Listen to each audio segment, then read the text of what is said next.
Welcome to the Great Detectives of Old Time Radio. From Boise, Idaho, this is your host, Adam Graham. If you have a comment, email it to me, box13@greatdetectives.net. Follow us on Twitter at Radio Detectives and become one of our friends on Facebook, facebook.com/Radio Detectives. I do want to go ahead and encourage you, as you're making your travel plans, remember JohnnyDollarAir.com, a Priceline affiliate. Name your own price on hotels, rental cars, airline tickets, and even more, or choose from great published fares, and part of your purchase price goes to support the Great Detectives of Old Time Radio at no additional cost to you. So remember, JohnnyDollarAir.com. Also, ladies, I do want to once again invite my wife's style-up party for Great Detective fans at ashira.greatdetectives.net on June the 11th at 7 p.m. I do need to begin now with a bit of a correction, and it's a significant one, because I have stated that June the 10th is actually the 70th anniversary of Dragnet's first broadcast. It is actually the 70th anniversary of the first broadcast we have available. And I had kind of gotten a little bit confused on that fact. So actually, Monday was the 70th anniversary, but we will be celebrating Dragnet's 70 years next week. So just want to clarify that, and sorry for any confusion. That out of the way, let's go ahead and we'll take a listen to the first episode of Johnny Dollar ever to hit the air on February the 18th of 1949. And I'm going to hope my commentary doesn't match what I did back during our Johnny Dollar at 70 series, because we just did this about 4 months ago. At any rate, here now is the Parakoff policy.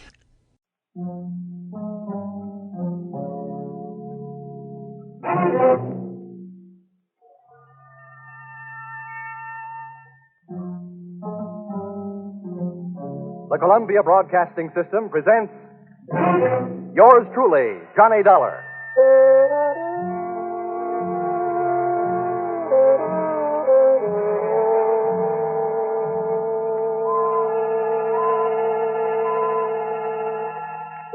The next half hour has its baggage packed to take a trip with America's fabulous freelance insurance investigator, Johnny Dollar. At insurance investigation, he is just an expert. At making out his expense account, he is an absolute genius.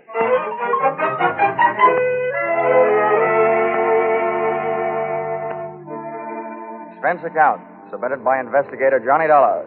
To Home Office, East Coast Underwriters, Terminal Building, Hartford, Connecticut. The following is an accounting of my expenditures in the investigation regarding the Parakoff policy for your company.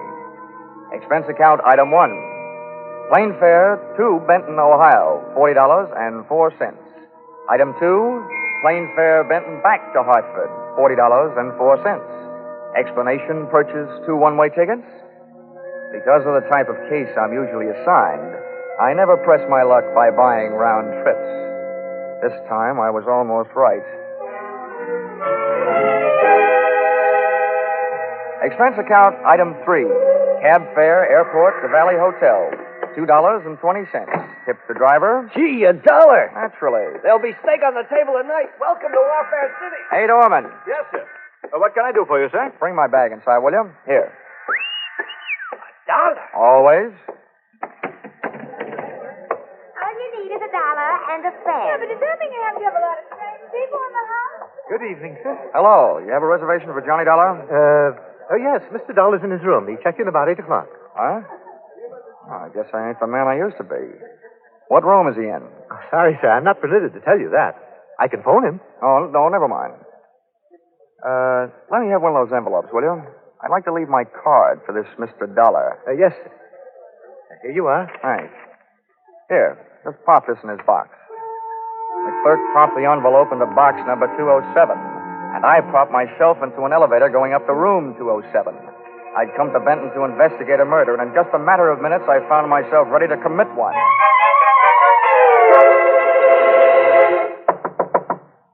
Yes? Who is it? Bellboy, sir. A package from Hartford. Just a minute. Package for me? Special delivery. Oh. Come on. Get up on your feet. Now, wait a minute. Take it easy. You must be Johnny Dollar. Sometimes strangers in a hotel room can be a lot of fun, but not when they're using my name. What's your angle? Listen, Dollar, I can explain everything. It better be good, and it better be fast. I didn't want to be seen waiting for you in the lobby, and it's important that I talk with you before anybody else does. That's why I'm here.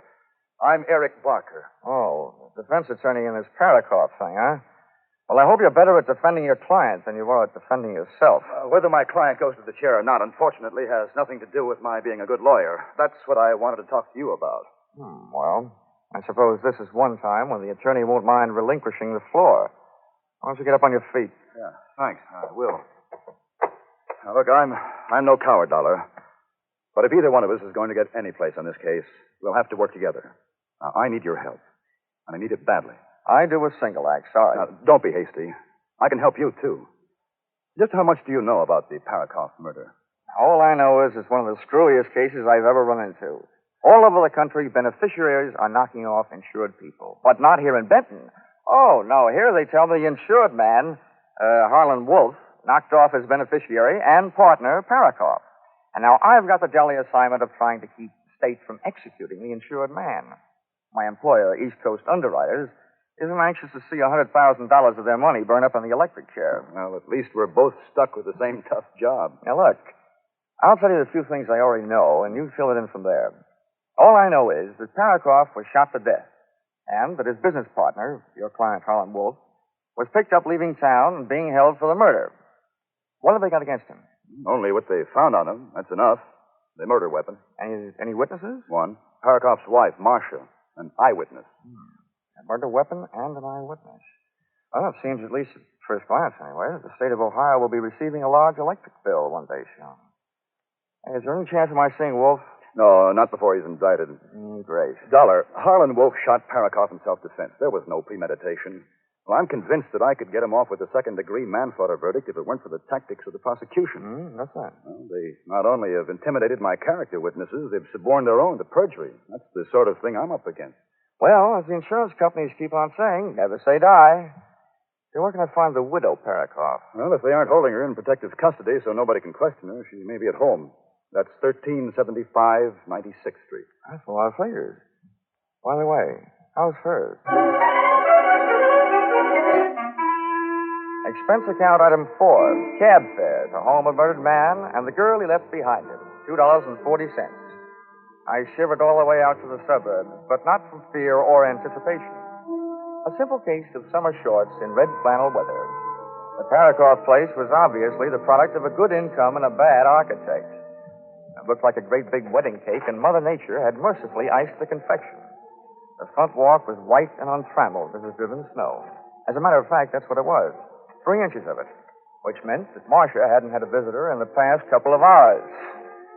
I was playing detective, and somebody inside was playing the radio. So, I played Peeping Tom, and loved every second of it. I couldn't see her face, but she had a lovely profile.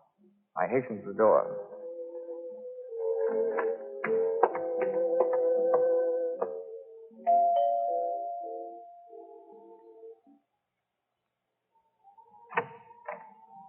Wow.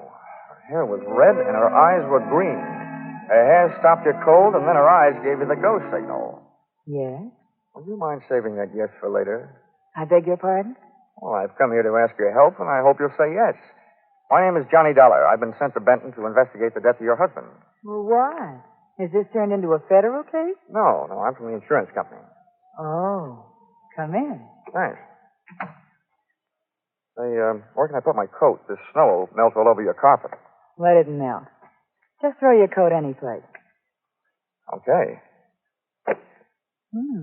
Good shot. Come on in by the fireplace. It's nice and warm. I should have brought some chestnuts. I could have followed her with my eyes closed. She headed for the living room, leaving a pathway of perfumed air behind her, and I didn't waste a breath of it. Yeah, that's nice perfume. Sit down. Thanks. Hey, you have good taste. That chair is a genuine antique. Oh? If you can stand a compliment before we get down to business, you certainly furnish a room. Oh, most of the things are just reproductions. Not the things I'm talking about. Oh, you mean me? Uh-huh. Oh, this is a happy surprise.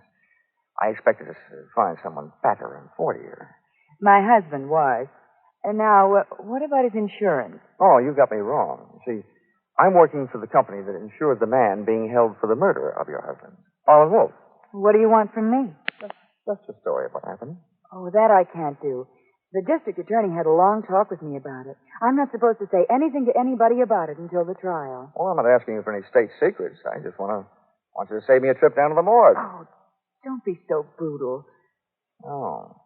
Sorry, I didn't realize you were still in mourning. That negligee confused me. Anyway, I meant the newspaper morgue. That's what they call their files. You gave them a story. Why won't you give it to me? I told you I can. Okay. Sorry I wasted your time. Oh, wait a minute. Don't go. Well, you aren't exactly cooperating. Oh, please sit down. I'm going crazy in this house alone all the time. Can't we find something else to talk about? Sure. Later. First things first.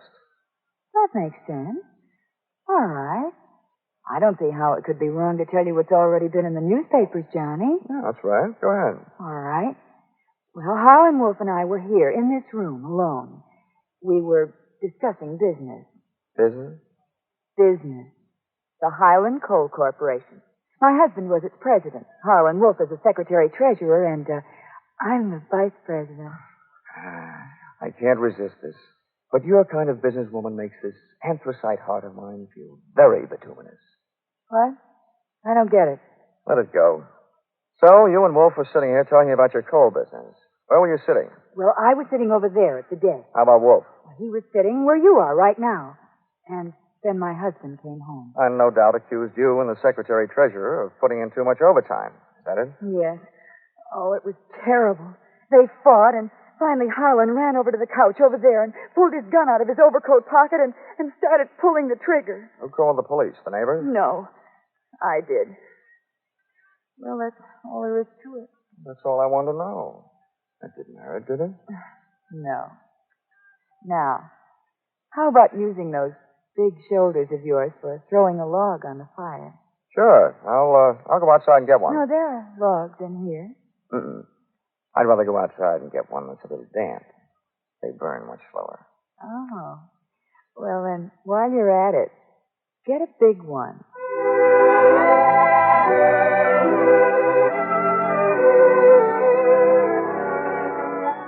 I left Marcia gazing into the fire, called a cab, and stepped out into the cold night air to wait for it. I went down the front walk with my mind on what was behind me instead of what lay ahead. Hey, Dollar! Out of the white snow loomed two very large blue police uniforms, completely filled. Get out of this Parakoff mess, Dollar. As a matter of fact, get out of this town. Why, officer? I'm just beginning to like it here. Look, this is from the top that makes it official. We've got the guilty man. We don't want any trouble. Look, you go back to the top and tell them that this is one sure way of getting trouble. They told us how to answer that one, too. I did my best. My best to break every one of the Marquis of Queensberry rules. I knew I was fighting a losing fight, but I was fighting for a little time. And that's all I got. A fist never stopped, and my head seemed to feel like a ping-pong ball in a four-handed game. Suddenly, things looked up. Me, flat on my back in the snow, seeing stars. Then a boot came flying toward my head and switched off all the pretty lights.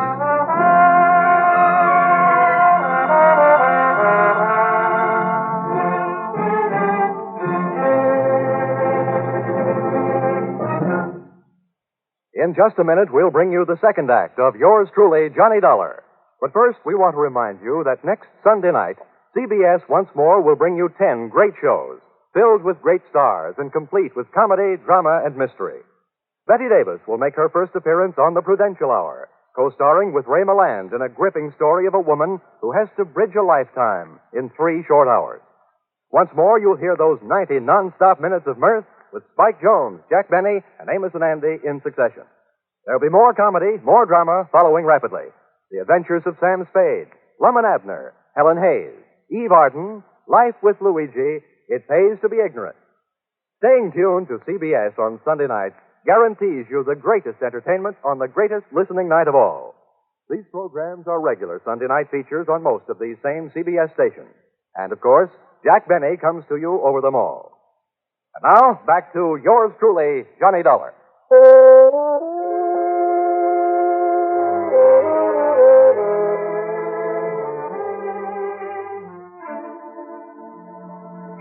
Continuing expense account submitted by Johnny Dollar to the Home Office, East Coast Underwriters, Terminal Building, Hartford, Connecticut. Expense account item 5, medical supplies, bonded, $7. Oh, and here's something I'll give you for free. A handy help for your regularly employed insurance investigators. When I find myself overwhelmed in a brawl with unknown assailants, cops included, I do my best to take away more than just bruises and contusions. During my career, I've picked more pockets than a rack boy in a pool room. And I added one more to the score during the brawl in front of the Parakoff house just before I went bye-bye in the snow.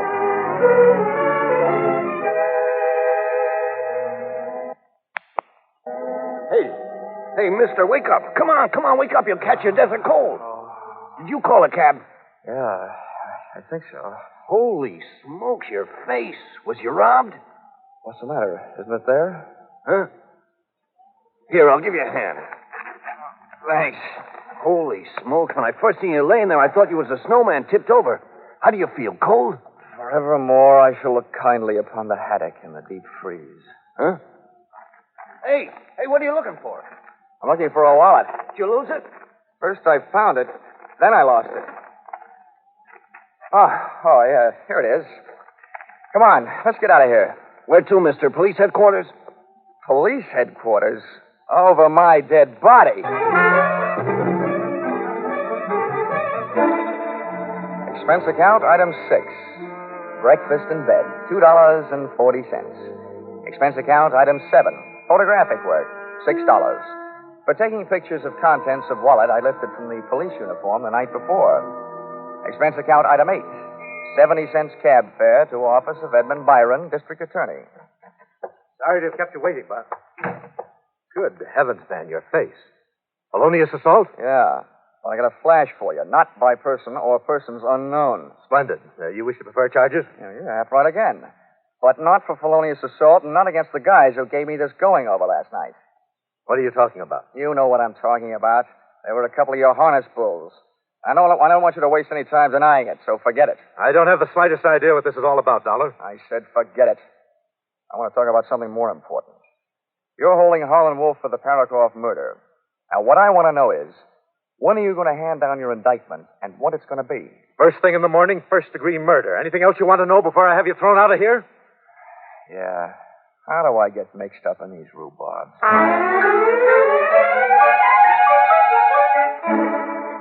Expense account, item 10, 5 cents.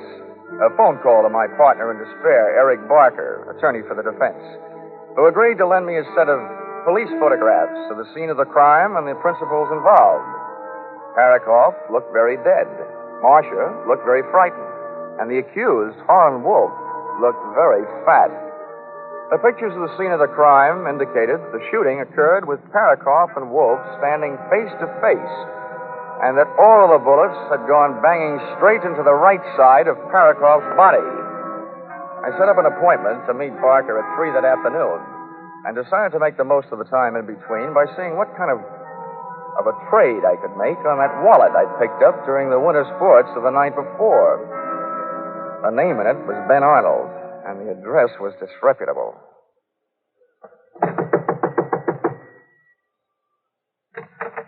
I don't want any brushes. What a coincidence.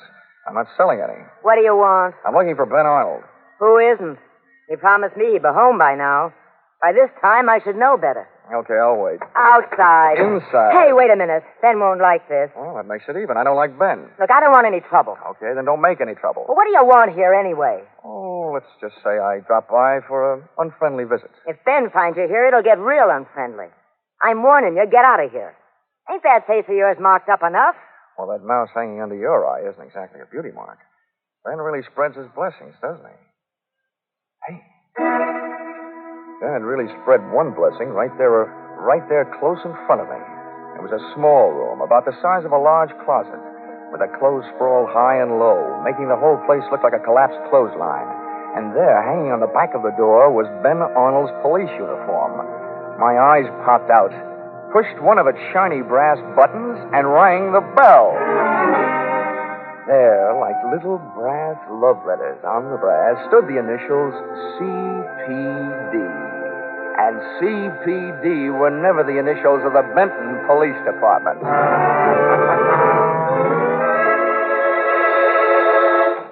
Thanks for seeing me so quickly, Barker. Dollar, you are. Good Lord, what happened to your face? A couple of police uniforms with overstuffed shoulders did this to me last night. Oh, there you are. I warned you. We're up against a ruthless bunch. Something should be done about it. Using the police force to beat up anybody who stands in their way. No, Barker. They were wearing uniforms, but they weren't police. Say what? Well, I'm afraid I don't follow you. Barker, can you give me one good reason for a Benton cop to be wearing an out-of-town uniform? And don't tell me they got mixed up at the cleaners. Out-of-town uniform? Yeah. Yeah, and here's another one. If the law enforcement setup here is so rotten, why would they go to all the trouble of dressing up an outsider to do their muscle work? Well, I don't know. What I mean is, did they? Who else would do it? It certainly couldn't have been Marcia. Well, why not? The policy I'm interested in is the one that Parakoff, as president of that coal company, took out on Wolf's life because of his importance to the company. That kind of policy is taken out every day. But Marcia, as vice president of that coal company, is in line to collect on that policy if Wolf goes to the chair. But why should Wolf admit to the shooting? He has nothing to gain, his life to lose. Now, look, Marcia told me that the night of the murder, she and Wolf were alone in the house talking about the coal business. And then she didn't know what I meant when I used the words bituminous and anthracite. Whatever Marcia had on the fire that night with Wolf, it wasn't coal. No. Well, you're right about that. Marcia and Wolf were having some kind of romance. Okay. So let's say Marcia shot her husband. Let's say Wolf is madly in love with her. Let's say she promises Wolf that she will testify he shot her husband in self-defense. Marcia gets away with murder, Wolf gets away with a light sentence or none at all, and then Wolf gets away with a girl. That makes sense. Yeah, but what makes you think this is even possible? Barker, somebody had me beat up last night. I say the prosecution wouldn't have bothered sending fake cops. So, the question is, who would? One thing I've got to check, and check fast. Yes, what's that? Those police photos you gave me show that Parakoff was shot by a left-handed shooter. And that's one of the prosecution's strongest points. Wolf was left-handed. Well, that doesn't prove that Marcia isn't. Barker, I'm going out and see Mrs. Parkman, Mrs. Parakoff. And there's only one thing I really hope. That she's left-handed? That she's wearing that same negligee she had on last night.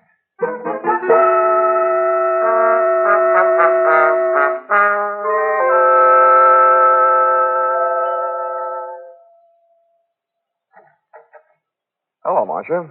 Can I come in? Why, Johnny, what happened to your face? Oh, I didn't get down to the beauty parlor today. You look like you've been fighting. Uh-huh. Not too well, but wisely. Well, come on in the other room. And, how about throwing another log on the fire? Hey, you're a real little firebug, aren't you? You should have lived back in old Nero's time. Whose time? Never mind. I'll tell you what, I'll build the fire if you light it. Well, I'd love to. Oh, you're getting a dry one from inside. Last night you went all the way outside to get one that would burn for a long time. Oh, that was last night. You got some paper? Here's some. There we are. Okay, hot point. Here's my lighter. Touch it off. Okay. There, that'll do it. Come on. Sit down over here. No, over here'll do. This chair is a perfect fit for me. Which makes me think maybe the state of Ohio has a chair that's a perfect fit for you. What are you talking about? Well, if you want to play games, I'll read you the rules. You know, there's a big advantage in being on my side of investigation. Fellas in my racket have the benefit of a lot of experience. But murderers, well, almost everyone is inexperienced at that business.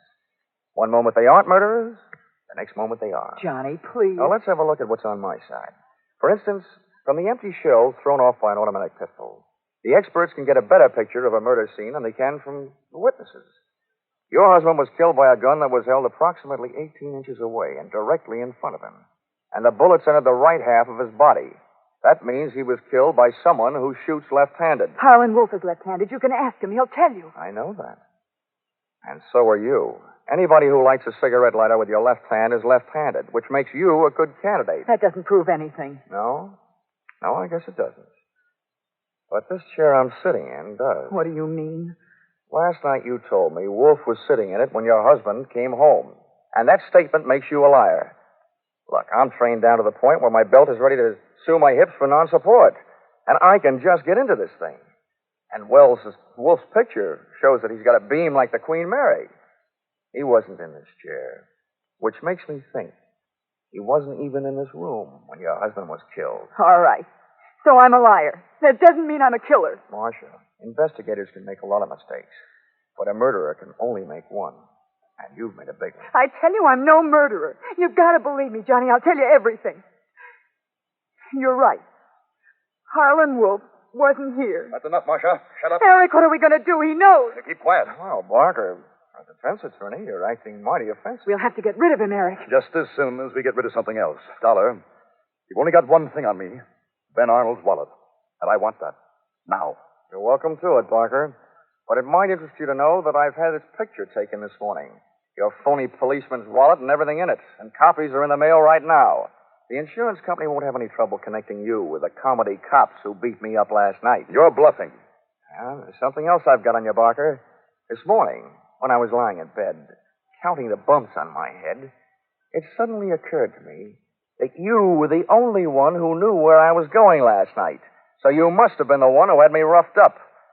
It also does my heart good to see you standing there with that gun in your left hand, which makes you a candidate, too. Shoot him. Shoot him, Eric. You're a lawyer, Barker. What's your legal opinion? Are you just an accessory after the fact or before the fact? Or are you the murderer? What are you waiting for? Shoot him. Kill him, I tell you. Shut up, Marcia. Dollar, stand still. If you won't, I will. Give me that gun. Marcia, look out! When Marcia made a rush to grab the gun from Barker, she got between me and the gun, and I dove in behind her, arms straight out, picked her up, and heaved. Marcia went smashing into Barker, and I went in a frantic treasure hunt through that flailing mass of snorting, angry bodies to find the head that held the gun. Believe me, it was no place for a lady, but Marcia was no lady. I grabbed deep in between them and pushed Barker's gun hand up under the go-round, and just to make sure the rest was strictly a fist fight, jammed my trigger finger in over his and pumped till all the shots went to the ceiling. The way the plaster was falling, it was like another fight in the snow. But this time, Johnny Dollar came up heads instead of tails. Eric! Eric! Eric! Come on, Barker. Up you come. And down you go. Oh, Eric. All right, Marcia. All right. When I first met you last night, I asked you please to save a yes for later. I'm going to ask you a few little questions. If I'm right, let's hear it. 1. Did you kill your husband? Okay, 2. Did Eric Barker shoot your husband? Did you kill Harlan Wolf, tell him you did it, and talk him into taking this rap for you? It was all Eric's idea. He said we'd get rid of my husband and Wolf and... And collect their insurance. Well, Marcia, there's just one more question. Are you or aren't you going to call the district attorney and invite him over here? Yes.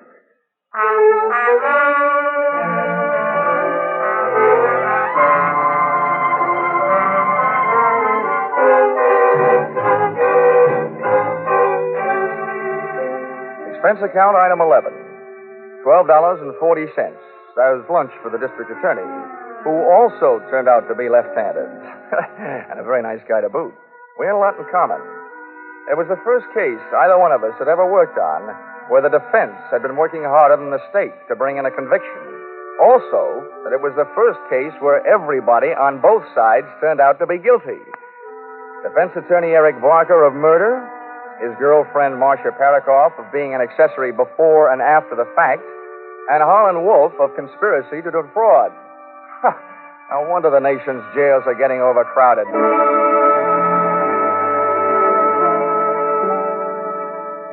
Expense account, item 12, $700.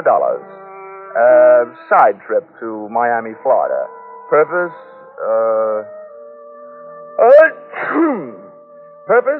to recover from catching 40 winks and a miserable cold in Benton, Ohio snowbank. Hey, Johnny, come on in. The water's fine. Expense account total, $1,230.20. Signed, yours truly, Johnny Dollar.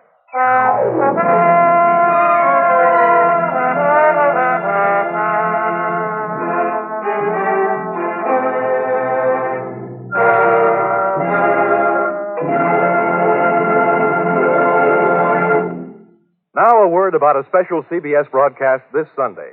You'll find it a story that grips you for a full 60 minutes on the air. A startling drama of a young reporter who finds that his assignment comes too close to home.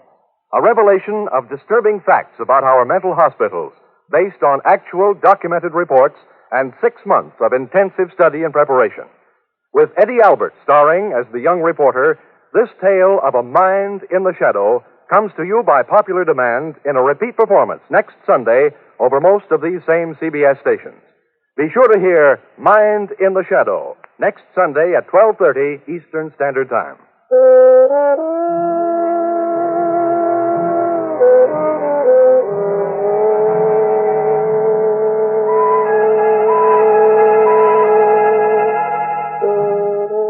Listen in again next week when CBS brings you Yours Truly, Johnny Dollar, with Charles Russell as Johnny. Yours Truly, Johnny Dollar is written by Paul Dudley and Gil Dowd, with music by Mark Warno, and is produced and directed by Richard Sanville for CBS, the Columbia Broadcasting System. Welcome back. Well, I enjoyed this episode the second time around. I think as an introduction for Johnny Dollar, it's pretty good. It does establish him as having a sense of humor, but also being really competent in his job. And I kind of like the little hints where he explains why he does what he does. There's a lot of explanation as to, what am I thinking on this? Why do I take the steps that I take? And so that really does make you trust in Johnny's competence. Also, I like that compared to Powell, that Russell dials back a little bit the end part with the question on Yours Truly, but it's still there. In light of the fact that he's, throwing in a trip to Miami, which, while not appropriate, isn't quite as out of bounds as some of the stuff that we heard in the first script. All right, well, listener comments and feedback now regarding our airing of the Friends of Old Time Radio recreation. Joe writes over on Facebook, "This was fun. I really enjoyed it. Plus, it's a South Jersey story, and it adds interest to the show when you know the towns and lakes, etc., that are being discussed." And that's certainly a good point, where the convention was being held made the Clever Chemist matter a perfect choice for that venue. Bishop Andrew writes, "Dear Adam, so enjoyed the Johnny Dollar recreation. Mandel Kramer was so professional, and the audience reaction. Everyone seemed to be having a good time. Thanks for bringing this to us." Thank you so much, Bishop Andrew. And then we have a comment from Doc. He writes, "Adam, on the one hand, I have to thank you for playing the recreation of the Clever Chemist matter. On the other hand, I feel that it really desecrated the original program. Without a question, Johnny Dollar's my favorite old-time radio show. I agree that our inability to see what the actors were doing on stage must have contributed to the audience laughter. However, I tried listening to the episode twice and just couldn't appreciate the show. I'm looking forward to hearing all the wonderful John Dollar episodes again. Thank you for bringing them to me again." Well, thanks so much, Doc, and sorry you couldn't quite get into it. I will say that this will probably be the only recreation I end up playing on the podcast. And this one I played because you had an original Johnny Dollar starring in it, and then you had some really prominent guest actors from the golden age of radio appearing in it as well. To me, I have a strong preference for the originals, particularly when the script is available. If the script's not available, I'm much more open to a recreation.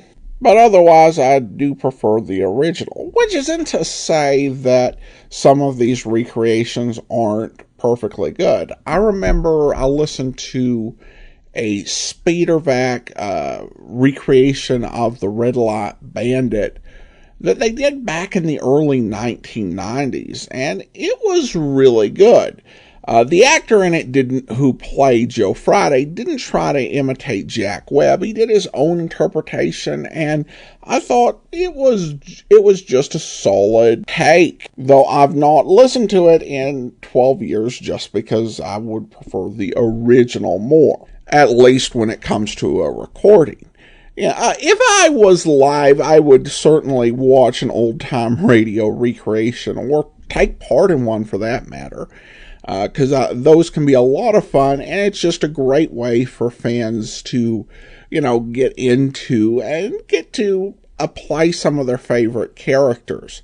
I remember when I was 12, and I went to a homeschool convention, and they'd had more exposure to old-time radio than I had at that point, and they actually reenacted major portions of a Fibber McGee and Molly script.